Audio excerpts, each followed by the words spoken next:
بسم اللہ الرحمن الرحیم۔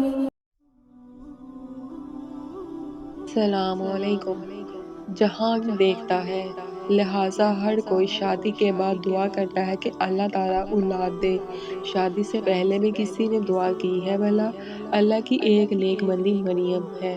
ایک کونے میں نہانے کو گئی کہ فرشتہ انسانی شکل میں سامنے آ گیا۔ مریم علیہ السلام اسے دیکھ کر ڈر گئی اور کہنے لگی، میں اللہ کی پناہ مانگتی ہوں۔ کون ہو تم؟ کہاں سے آئے ہو؟ وہ کہنے لگی، ڈرو نہیں، میں مرد نہیں ہوں، میں اللہ کا بھیجا ہوا فرشتہ ہوں۔ کیوں آئے ہو؟ فرشتہ کہنے لگا، اللہ تمہیں بیٹا دینا چاہتا ہے۔ وہ کہنے لگی، توبہ توبہ، مجھے بیٹا؟ میری تو شادی نہیں ہوئی ہے، مجھے کسی مرد نے ہاتھ تک نہیں لگایا، تو یہ کیسے ہو سکتا ہے؟ فرشتہ کہنے لگا، اے مریم، تیرا رب کہہ رہا ہے، کوئی مسئلہ نہیں، ابھی ہو جائے گا۔ جبرائیل علیہ السلام نے ایک پھونک ماری، ادھر پھونک پڑی، ادھر حمل ٹھہر گیا۔ اس کو 9 مہینے اٹھاتی تو کس کس کو جواب دیتی؟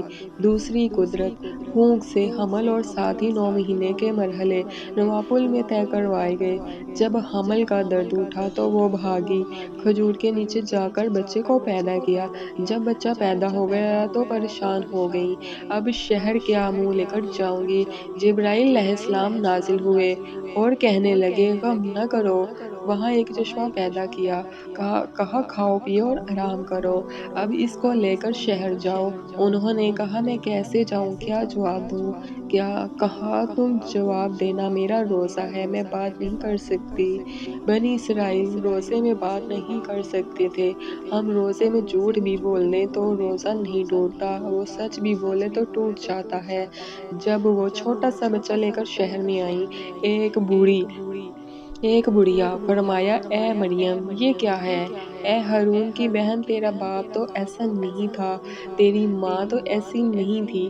انہوں نے بچے کی طرف انگلی سے اشارہ کیا اور کہا، اس سے بات کرو، میرا روزہ ہے، میں بات نہیں کر سکتی۔ وہ سب غصے میں آ گئے، کہنے لگے، بیوقوف بناتی ہو، بہانہ نہ بناؤ۔ ہو گیا بس ایک ہنگامہ شروع ہو گیا۔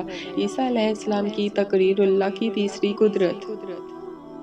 وہ ماں کی گود میں ایک فصیح تقریر کر رہے تھے، میں اللہ کا بندہ ہوں، میں کتاب والا ہوں، میں نبوت والا ہوں، میں برکت والا ہوں، ماں کا فرما بردار ہوں، میں سلامتی والا، پیدائش کے دن سلامتی والا، موت کے دن میں سلامتی والا، قیامت کے دن